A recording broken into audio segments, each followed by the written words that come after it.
Hey Cardinals fans, welcome back to the Redbird Rundown presented by E37 Sports, your home for all things St. Louis Cardinals. I'm Andy, here with Matt today, and minus Jonathan. We would love if you guys would share Spotify and Apple links with your friends. It really helps us out a lot, honestly, for the podcast. So if you can just take a second. I know a lot of people ask for that, but truly it helps us a ton. They can be found on Facebook, Blue Sky, and Twitter. Today we're going to be recapping the last two games of the Diamondbacks series, which haven't been fun to be associated with as a Cardinals fan. Nope. We'll be discussing, more importantly, our key second half questions, bigger questions. So we're going to take a step back from the micro and look at the bigger picture of what we would like to see the Cardinals. We're interested in seeing if some of these things get addressed. We're also going to be just quickly filling you guys in on what we've found about Liam Doyle, which is the Cardinals' fifth round Mhm. or first round pick number 5. And we'll be sharing what we're going to be hopefully looking forward to next week from the Cardinals. But before we get into the series recaps, I was sustained an unfortunate thing trying to prepare my house for my daughter's birthday, in which I don't know if I have ever suffered anything like this. And it was shocking to me when it happened, but I had a hornet dive bomb my face and sting me Oh right on no. the cheek. And No. yeah, I mean, there was some pain for sure, but at some point, and real quick, I'm gonna go down this rabbit trail. Do you remember a conscious moment in your life, Matt, where you were like, I'm not gonna cry over an injury? Because I do. There was a conscious thought, I'm not gonna cry over this. Okay. The Hornet Uh, dive bombed you and you were like, nope, not gonna Yeah, happen. well, no, it wasn't that. Oh, It was really early on. I would say I was 9 or 10, and I want to feel like that. I got hit by you we're just playing ball, and I okay. missed it, and it hit me, Oh. and I turned around to go get it, and like I wanted to cry, but like I, it's one of the trees that Mom had cut down, but I was looking at that tree, and I was like, I'm not gonna cry over it. So I feel like that I just didn't know because like as I raise my kids, I'm like, at what point should I be like, hey guys, we probably can just you got this. Let's Yeah, just walk it there's off. a level. Yeah, yeah, yeah. It sounds like to me you've got more alpha male in you than I do though, because I have not had I've never had that like realization or moment. I also can't this is truly not just trying to like toughen up my image. I can't remember the last time I cried at getting hurt.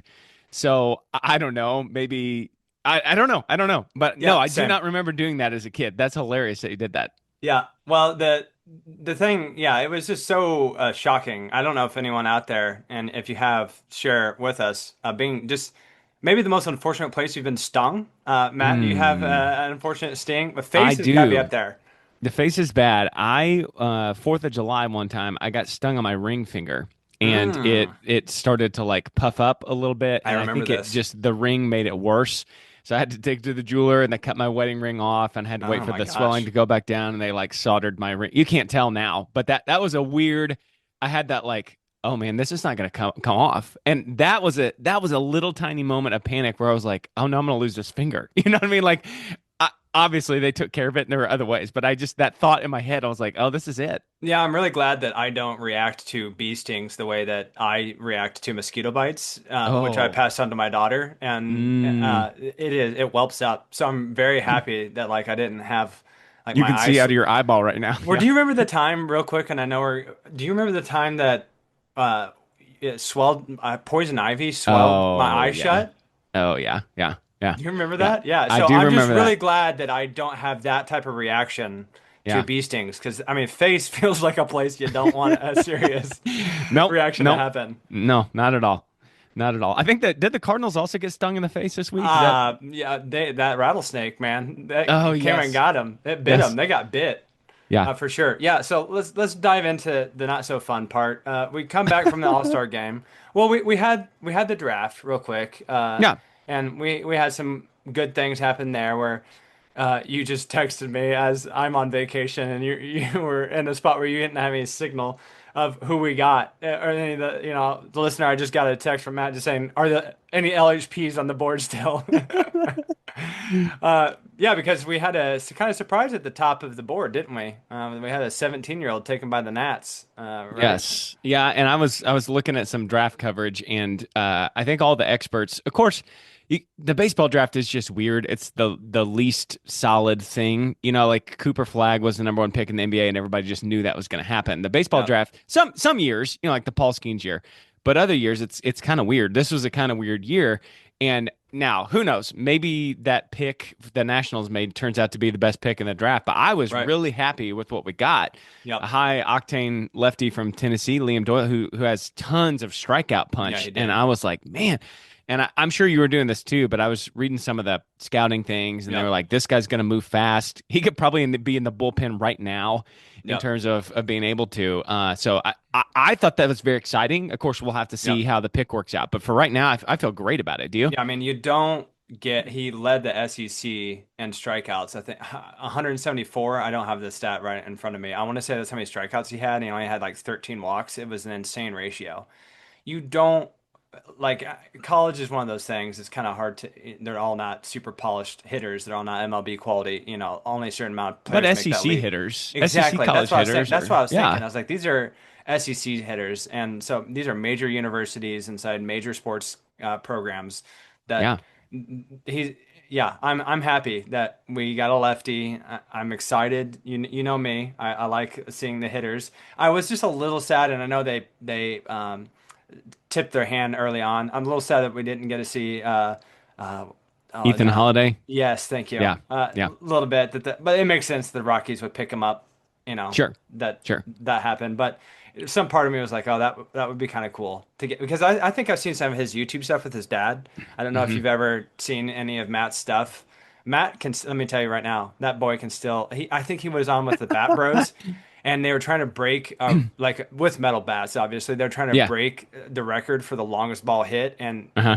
they still got he's got some torque still. He's Oh, still, just those forearms, man. He he's just still looks like he massive. could, yes, put walnuts between those forearms and just crack them right away. It's unreal. Genetics are crazy with that one because that man is enormous. Yeah. But yeah, so I am happy overall as a fan of the Cardinals that we picked up at a surprising pick, honestly. I would say it wasn't on anybody's radar really. A few of the sports Hmm. writers, people picked up on it that Cardinals got kind of a good deal there. But I feel like pitching is something Hmm.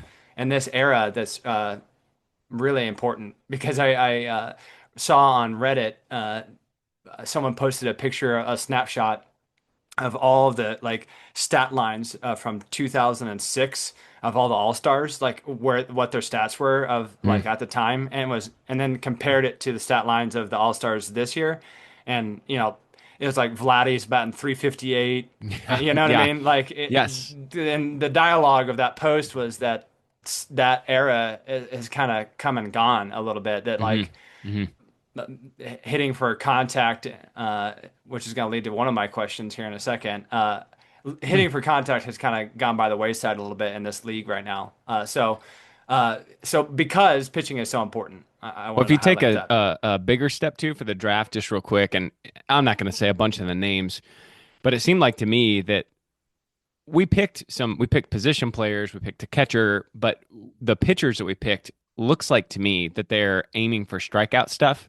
Yeah. And that's interesting. That's a part of that is just because you got that fifth pick. And so you get access to a guy like that where picking 20th, you're not those guys are off Mm-hmm. the board. Mm-hmm. So Randy Flores has not changed. He continues to be the scouting director, the draft guy.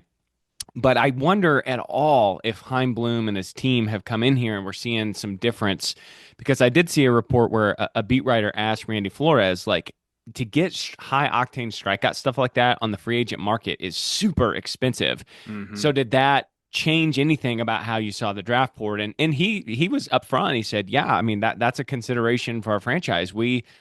He left this part unsaid, but the Cardinals are never going to swim in those waters for Mm-hmm. those high octane pitchers. So if we can draft and develop them, that's great. So not just Liam Doyle, but there are a few guys later in the draft. And again, we'll see if they pan out. And obviously that's hit or miss sometimes. But it was just interesting to see us go in that direction. I think that's really good. Well, you just got to imagine we are not Mo, but I would Thank I God. right, but I would just say that we could probably speak, and lots of Cardinals fans, just people in general, wouldn't wouldn't that be what you would do? Like you're on the way out and you have this, you're kind of like this guy's coming in, and as in Heim, right? Yeah. The Mo Heim relationship, like you alluded to, you've got to think that Mo kind of just like let him do most of it, at least. What would I personally would just like, yeah, man, here I'll be in the room with you, and if you want to Well, ask me especially some the questions, draft. Yeah. yeah, Yeah. exactly. And behind the scenes, I really don't know. I'm not saying Mosaic was completely ignorant of every fact about the draftees that we've had in the past 20 years, but I do think that that's kind of like Randy Flores and the scouts. I think that's their thing. And so it's, what I mean, he's really empowered there, I think. Yeah. I just to kind of bounce off what you said, I got to think that Heim was involved in that. It has to be. I'm It's just going a to continue to give him credit for the things I like until, if he starts to come in and mess up, then I'll turn on him. But right I now, mean, yeah, he's Luke absolutely. Skywalker to me. He's the savior. Well, the things to turn on are the absolute. It was rough coming back from the All-Star break Oh, because we didn't look good going into the All-Star break, right? mm, So let's just jog memories real quick. We haven't had. It's not like we were riding a high like the no. Brewers where they've won seven in a row before the All-Star break and then they win two more. But Palante Mm, comes out and just yeah wasn't sharp. Just nope. wasn't sharp at Nope. all. Didn't have his good stuff. Maybe I'm sure he would say something similar. Just didn't have it. Yep. And then the offense definitely wasn't all the way there. Lose 7-3. And then you're like, all right, here we go. We got this now, boys. Sonny's on the mound. We've touted him like we got a shot, and he was even bigger of a stinker the next night. And the offense, unfortunately, didn't wasn't there to bail him out. So I saw not only in the thread with you guys, but listener, if you haven't quite figured it out, I prowl Reddit often, and the Cardinals subreddit was quite entertaining. Right after that loss, of just like I don't know, people were in the death throes of their fandom almost. It felt like, and it's just, I mean, a little bit of a knee jerk. So real quick, we skipped over this a little bit because I wanted to get to this. What is your vibe check? Because, buddy, I tell you right now. After Game Two's loss, Reddit's vibe check was pretty dark. Yeah, my vibe check is the low point of the season Hmm. so far right now. And I think we've had little stretches where we've played poorly, and those are never fun. And I think that's reflected on how we talk on this podcast. I think it should be. We're fans. That's part of the experience, the ups and the downs of it. Yeah. But this right here, it comes at like this pivotal point in the Yeah. season. You're further in the season. Are we going to stay in this race? It looks like to me we are just going to drop out of this race. Now they could. They've got some teams where you can maybe make up some ground next week coming up, but the trade deadlines, it's like this Yep. crucible of pressure, and we appear to be just caving to it. And the Diamondbacks they're not just beating us, they are just kicking our teeth in. And that feels bad. So to me, it's just the low point of the season for me personally. Yeah. I would say on to the future is the vibe check a little bit. Okay. Okay. You That's know, like the just Bill Belichick on to Miami, on to yeah, Buffalo. right. It's just yeah. Is and this opens up the door to what we're going to talk about in the main Yeah. portion of this pod today of what we want to see. You kind of have to realize, listener, as a fan, as fans, this season, like we said before we start, if you listen this summer, earlier this summer and spring, it was always about who has what, right? Hmm. Who's going to bring what to the table. Hmm. That's what we've talked about for this whole season long, and it was nice perhaps for a little bit there to be like, oh my gosh, are we going to sneak into a wild card spot? Are the Braves that bad that they're not going to cement that? And that Hmm. was fun and good, and we saw some good things, and we've seen some highlights of this team, some things probably that Heim, I'm sure, is very in tune with who he's going to keep, what changes he wants to make. My question to you first Okay. is big second half season question. It's Hmm. going to be, are the Cardinals, any Cardinal, a single Cardinal, going to finish in the top 10 in any major statistical category? Oh, wow. So right now, just Okay. a poking, Burley and Donnie are knocking on the door in the top 10 of batting average. Okay. Okay. Donnie is at number 11, and Burley, surprisingly enough, is at 14, is Hmm. 14th in the league. Hmm. Yeah. Sonny is close in wins. Okay. And then Vic is currently tied for ninth in stolen bases. So that's where we're at. So are we going to slump so hard? Is there going to be some standouts? That's my question to you. Basically, I guess my question is, who do you think has it in them to finish in a major statistical category? Who's going to be a highlight at the very end of this year for the Cardinals? Well, I think this is a very interesting path into a question that we have asked and bears repeating in here is that like where is our guy, capital G? And what I found to be interesting is the All-Star game, Yeah. essentially all the festivities just passed the Cardinals by. Yep. Brendan Donovan got a couple hits, Yes, he like did. Scored a represented us couple well. runs. Yeah. Yes, but the as far as like the game, the buzz, the that none of that has anything to do Hmm. with the Cardinals at all. And this is another good way to just take a look at this. So, I mean, do I think Vic could steal some more bases and stay in the top 10? I mean, frankly, I think he should. I hope that he hits better and I hope that that happens. Do I think that Donnie and Burley could potentially finish in the top 10 in batting average? I do. They're pretty good contact, high average hitters. But I think as far as your question goes, I don't know. We have a roster full of good players and not great ones, and Hmm. for me, the second half question is I just think that's what we are. We're a roster of Hmm. good players. Yeah, You I think think that's off? that no, that's what I was driving at with the question. You came to the same conclusion I did. The current Cardinals roster is full of 6, 7, 8 out of 10 players. Right? Yes. There Yes. there there are moments where they balloon up to an 8, 9, 10 based on their hot streak. But in the end, I think that is currently where our roster is. It sits just outside where there's like, oh yeah, we have this one guy, like he's gonna hit 95 RBIs before the All-Star break. Like the Mariners catcher Raleigh. Is that his Yeah. last name? Yeah, Cal Raleigh. Cal Raleigh. Yeah. Big dumper. Yeah. Yeah. And yeah, I think that's really what I was driving at with this question is I don't think we have that stud of like, yep, he's gonna be uh, this or that. We're just kind of missing that finishing power. We have a lot.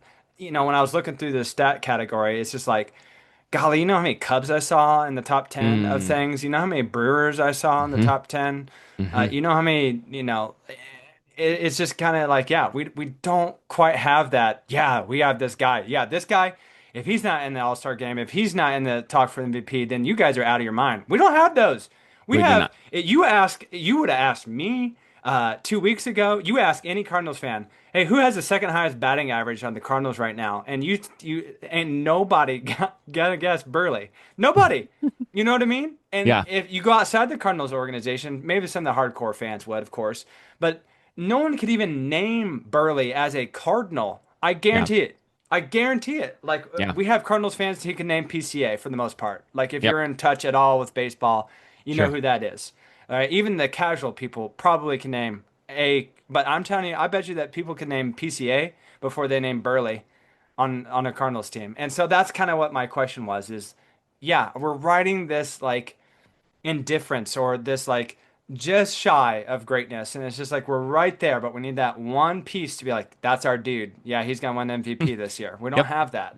Yeah. Yeah. You're 100% right. And I don't want to throw shade at all the good players on our team. I have lots And I of know them. you're not either. No. that that's important and that's a good foundation for a franchise. But yeah, if we're gonna get back to the level where we were, I feel like almost all Cardinals fans are just like those I don't know, those guys you go into Hardee's at like 4 o'clock in the morning, they're already there getting their coffee and they got their Vietnam War hats on Yeah, yeah. and they're just telling stories about the good old days. And I feel like that's the Cardinals.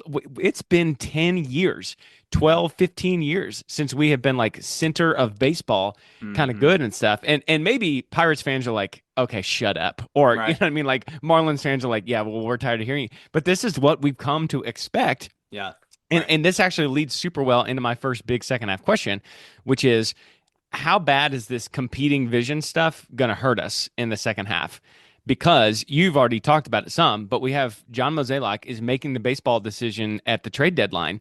And that's a yikes to me Mm. because he is I mean for selfish reasons but also just for competitive reasons he probably wants to end his career in the playoffs Hmm. and so at this moment right now, I do not believe this team is worth spending capital on the 2025 team to make it into the playoffs just to get smoked by somebody in the playoffs. So you've got the Mo thing, you've got the Mm-hmm. Heim thing, you've Mm-hmm. got the quote unquote playoff push versus the reality check. I'm kind of scared about this next 10 days and what's going to happen with our franchise. Yeah. Yeah.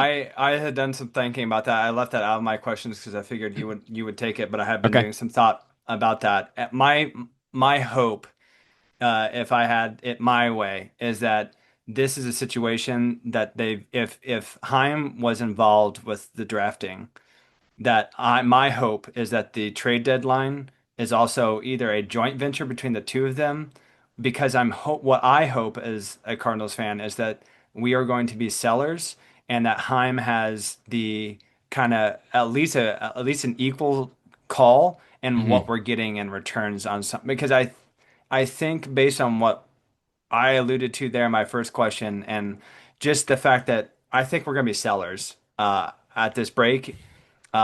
I want us to be sellers. And what you're saying, I have thought about is like, are we going to be buyers and over just do something silly to where we're all just shaking our heads of like, why would we do this? I personally hope that we're sellers and that Heim has an equal say of what we get in return, because we're gonna have to trust him. Yep. I completely agree. And I think that those competing visions scare me though. Yeah, If two professionals with two very different goals right now, and that worries me for a franchise because I don't think you can't serve both of those goals. You're just going to do one or the other. yeah, yes, I would agree. I, you said it well. I'm just kind of nervous about what's about to happen. Of it could just be like really bad. It Yeah, could be. It has the potential to be, and it could be really bad for X, Y, or Z team. If there's a big name that gets traded, that could be bad for, what I mean? Like trades sure. are rough all the way around. So They are. I just hope that's my hope is that we kind of sell some of these pieces and we get something interesting for the future of trying to find our capital G guy inside. Uh, Mm. Mine is my next question for you Mhm. and for me is there going to be at the end of the season a NL Central team leading the MLB in wins? This is not a Cardinal specific question. Oh This is a my. You're a going to make me NL think about the Central. Cubs. Yeah, this is an NL Central Oh. question. If you look right now, as of July the 20th, okay, the Cubs are leading the league in wins, and the Brewers are tied for second. And I can't wait for the pod that we do where we go back and look at the wins and losses as of right now. Oh yeah, the over-unders. It's Yep. gonna be so bad. Mine is. It's gonna be so much fun to look at. But none of us did. No, none of the experts, none of us like went out and limb. Ain't nobody had the NL Central having two. So that's a big question for me is what kind of competition do our budding Redbirds Mm, have to mm, face? Are the Cubs and Brewers the real deal in which the Central is going to turn into what the East is of like, well, you got the Phillies mm, and Mets, well, you got the Brewers and the Cubs, mm.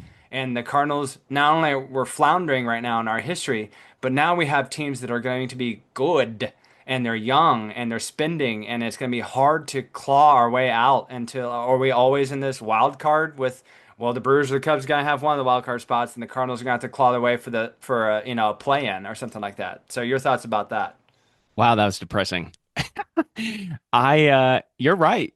We are talking about all this development and we always like kind of we navel gaze about our own team. And I think that's natural because Sure. this is who we pay attention to and this is who we like. And but you're right. This is not happening in a vacuum. This is happening with the oh man, this next sentence is going to be scary. The rising power of the Chicago Cubs with Yeah. financial resources that the Cardinals can never get to. Yep. The just absolute devil magic Brewers who just continue to win games. And I know their pitching is excellent, but like I Yes. don't understand it. I mean, they got that Now, kid that everyone got upset that he was in, right? That yeah, was a Brewer, Mizrachi. right? Yep. Yeah. Yep. Yeah. You're right. No, you're 100% right. And this is the reason why all of this stuff that we talk about and all of these decisions that have to be made and all of these player moments that have to happen, this is why this is all so important because maybe the NL Central is not going to be everybody's punching bag where you Yep. can just get you can fluff up your schedule a little bit with a bunch of wins against easy teams. I mean, the Reds are ahead of us right now. We're in fourth Yep. place, you know? Yep.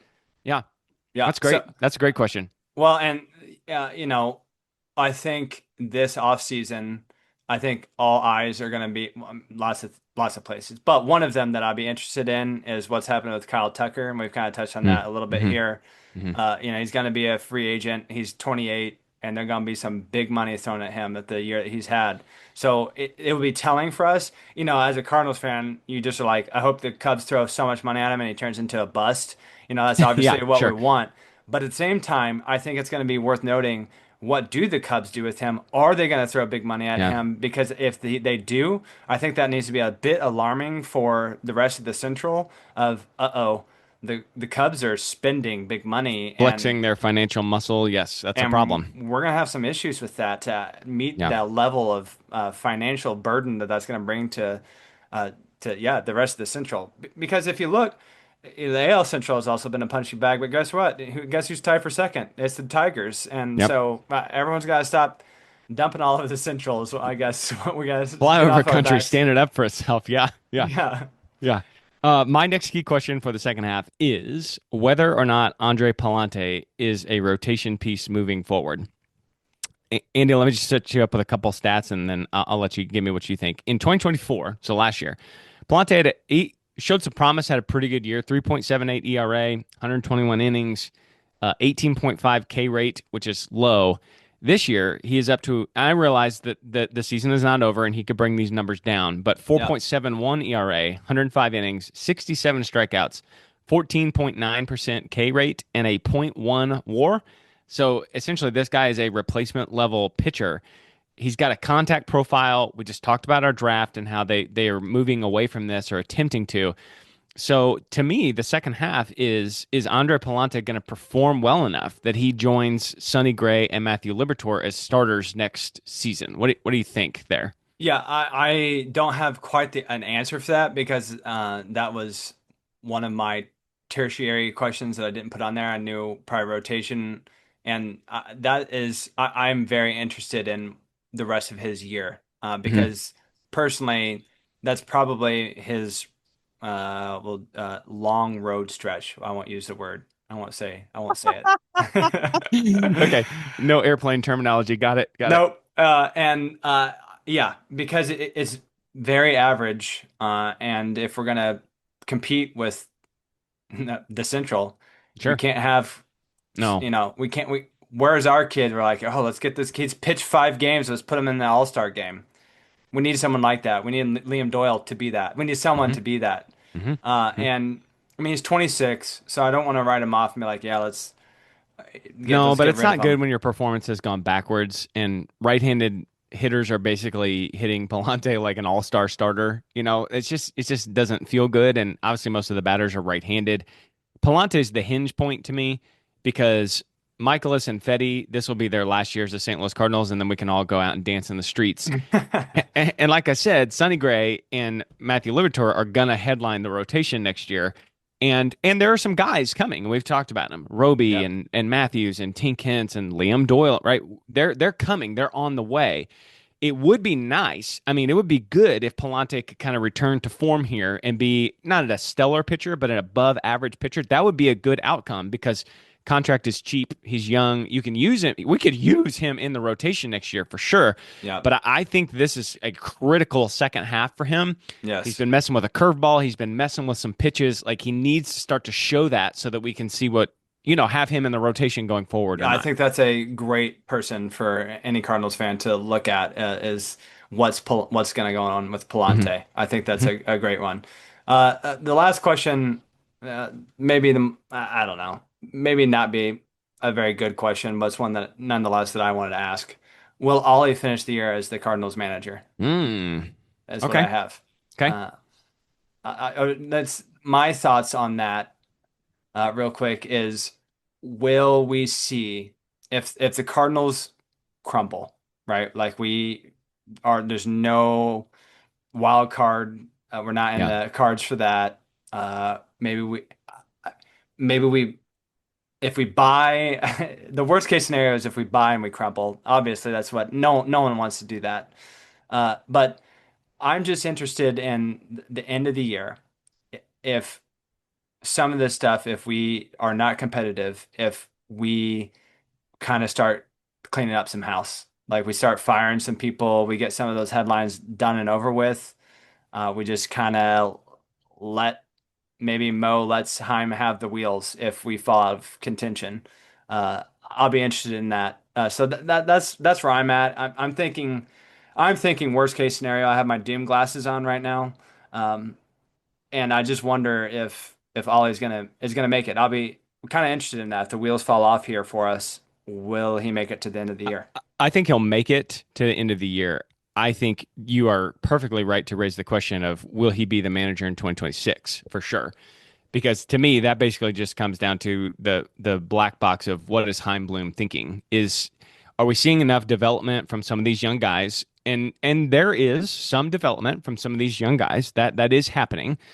Marmol cannot control the roster. You know, Yeah, if he had better players, we would win more games. So it's just like, is he maximizing what's in front of him? Is his vision, the way that he yeah, manages, the things that he thinks are important, does that match up with what Bloom thinks? yes, Does Bloom want to bring his own guy in? yes. I think Ale has done a pretty good job for what he has been given during his time as a manager, but I'm not so wed to him that it would be okay with me if we brought in somebody new. Yeah, I'm just kind of I'm with that. That's where my train of thought was is does Heim already have someone in mind? Right. Does he have someone that we were like, oh, we didn't know we wanted this, but now I'm glad we wanted this? Or is there some Cardinal great that's expressed interest? Does he have some eyes on that? We There have are a Cardinals and greats that have expressed interest. That is for sure. some Two of them. Alberto or Yeah. some Yachty. Yeah. I'd be open to that if that. Yeah. I'm scared of that. Yeah, I know you are. But if it's in Heim we trust, I'm just interested, Yeah. I Yeah. Yeah. guess, Yeah. of that, of where the Yeah. direction. I guess that's my question is I'm looking on to what's the Heim direction of the Yeah. Cardinals franchise? Where are we going? What leaders do we have in? What kind of decisions are we making? How far away are we from being like, oh yeah, there's four Cardinals in the top 10 of major statistical categories instead of Sure. do we have one at the end of Yeah. the year? Yeah. That kind of thing is kind of what I'm thinking. Yeah. I would like to know second half wise, are our attendance numbers well, I wrote down will our attendance numbers bite us? I think that's the wrong framing. I think that the question is how hard will our attendance numbers bite us? So 2023, we were fourth in attendance, 40,000 a game. 2024, we were seventh in attendance, some slippage, 36,000 a game. This year, we're 17th in attendance, under a little bit under 30,000 a game. But I'm telling you right now, you can either go to that ballpark or you can watch on TV. There are not 30,000 people there. They have Yep. sold 30,000 tickets.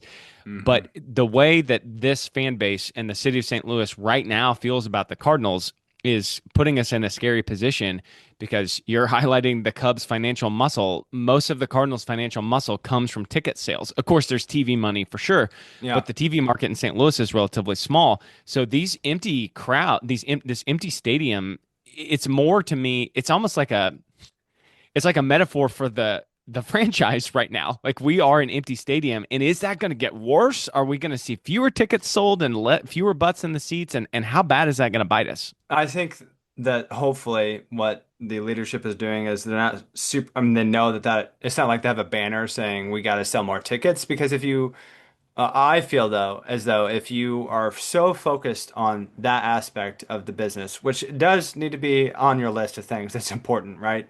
Mhm. Is I hope that they're just looking at putting out a quality product, a good quality product that people I hope that's the takeaway they have from that because people are talking with their money, with their wallet of Yes, yes. they're speaking. They can't talk about we don't have control over who they're drafting or who is batting eighth. But you know what? We can not pay for tickets to go to see these things, and Yep. that is a very loud thing to say in American economics. Hmm. So I think that I hope because you know that they're looking at those things that they're not be like, oh, really? We're 17th in attendance. Like they know, they Yeah. see those guys are there at those games. Uh, so I hope that they're listening to what the Cardinals fans are saying and give us some quality that we can be excited about. Yep. Can I give you one more before we do Absolutely. what to look for? All right. Sorry about the phrasing. What runway guys are gonna finish strong? I have put them in buckets. Okay. I think bucket number one are the guys that are pieces moving forward. And these are the only three guys I think are lock solid pieces moving forward. Mason Wynn will be the shortstop next year, period. Ivan Herrera is going to bat next year, period. I don't know Yeah. what else he's going to do, but he's going to hit. And Yeah. Brendan Donovan is worth having on this team as a centerpiece of the team next year. Yes. So those three to me are locked in. Then there is the Victor Scott, Nolan Gorman, Jordan Walker, Alec Burleson, kind of. Mm.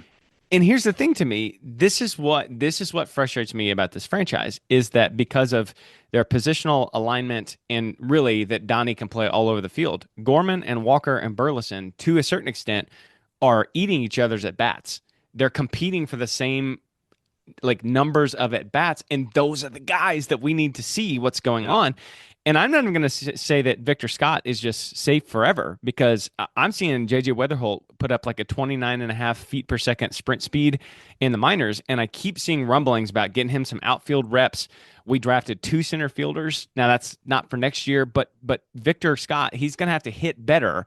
So this is it. Second half, which of these guys is going to seize the moment and stand out and get themselves on solid footing for the future and join Win and Yvonne and Donnie as future pieces, and which ones are going to kind of slough off? Honestly, if I was going to sneak another guy in here, Newbar. I love Lars. I That's what I'm about to say. love Lars. Yep. He is now a question mark for me too. I don't know what's going on with him. Yeah, that's a good one to bring up real quick is because he was hurt, is hurt. He's coming back Yes. from being hurt. He has had not a Mookie Betts type of season where like them I just read a quote from him. He's like, I've never been this bad at baseball for this long. That's what he said. I was like, well, that's refreshingly transparent about where to I appreciate that. So Yeah. yeah, yes, all those things are good are things for people to debate. But in the end, guess what? It's gonna be a Himes decision here soon. And And the players, how they play, all of those guys, yes. I think all of their futures are impacted by this next 75 games. Yep, I agree. I think that we've been talking about all season. I think that it's right. It's gonna be crunch time. If you perform, you perform. You're in, you're in. If you're not, it's like those moments when we're in grade school where they post the varsity team. You remember those? Man, I Oh remember yeah, that. sure, sure. Yeah, and see if your name's on the board. I think that's kind of what it's gonna be like for these guys. Yep. They're trying out. Well. Listeners, if you have anything else that you are looking for that Yeah. maybe we missed, hit us up on Blue Sky on Facebook, something. Give us some things to think about.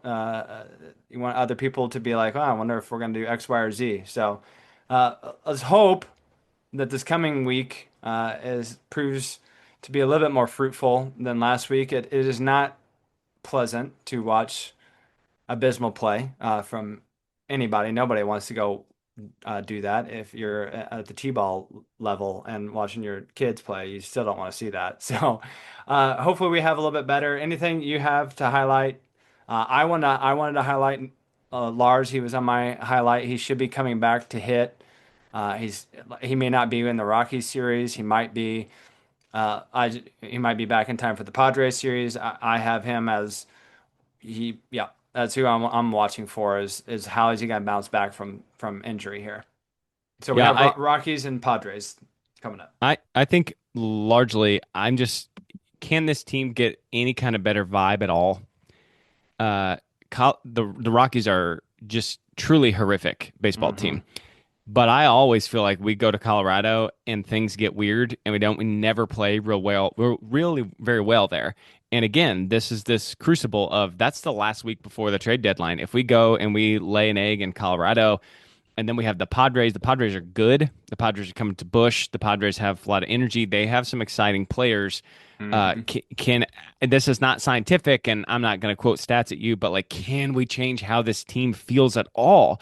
Because that All-Star break came at a really bad moment in terms of how we feel about this team. We were struggling beforehand. Yep. We've just laid an egg here at the beginning.